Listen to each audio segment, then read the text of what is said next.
Ukraine যুক্তরাজ্যের বিরুদ্ধে hypersonic ক্ষেপণাস্ত্র বহনকারী একটি মিগ-31 যুদ্ধবিমান ছিনতাই চেষ্টার অভিযোগ উঠেছে। দুই দেশের বিরুদ্ধে রাশিয়া এমন অভিযোগ করেছে। মঙ্গলবার 11 নভেম্বর আল জাজিরার এক প্রতিবেদনে তথ্য জানানো হয়েছে। ক্রেমলিন জানিয়েছে দুই দেশের এই ষড়যন্ত্র নস্যাৎ করে দেওয়া হয়েছে। ষড়যন্ত্রের মাধ্যমে তারা ক্ষেপণাস্ত্রবাহী সামরিক বিমানটিকে ছিনতাই করে রোমানিয়ায় নিয়ে যাওয়ার চেষ্টা করে।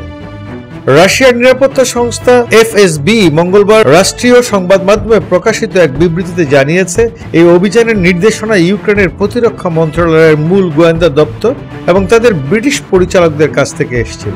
প্রতিবেদনে বলা হয়েছে, ষড়যন্ত্রের পরিকল্পনা অনুযায়ী এক রুশ পাইলটকে কিনজাল ক্ষেপণাস্ত্র সজ্জিত একটি মিগ-31 যুদ্ধবিমান রোমানিয়ার কনস্টাটা শহরে নিয়ে যেতে রাজি করা হয়।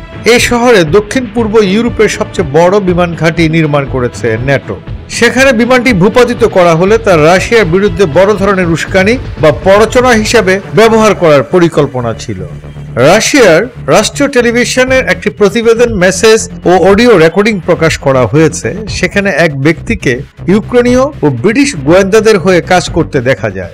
এফএসবি জানায়, ওই ব্যক্তি রুশ পাইলটকে 30 লাখ মার্কিন ডলার ও ইউরোপের যে কোনো দেশের নাগরিকত্বের প্রলোভন দিয়েছিলেন।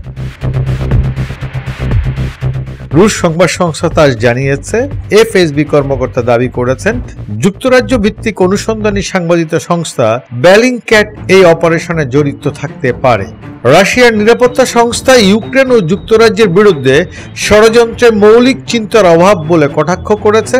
সংস্থাটি জানিয়েছে 2022 সালেও অনুরূপ একটি ছিনতাই চেষ্টা হয়েছিল। ওই সময়ে যুক্তরাজ্যের বিরুদ্ধে ইউক্রেনের সহায়তায় একটি উন্নত সুখোই সু-34 যুদ্ধবিমান দখলের চেষ্টার অভিযোগ করা হয়েছিল।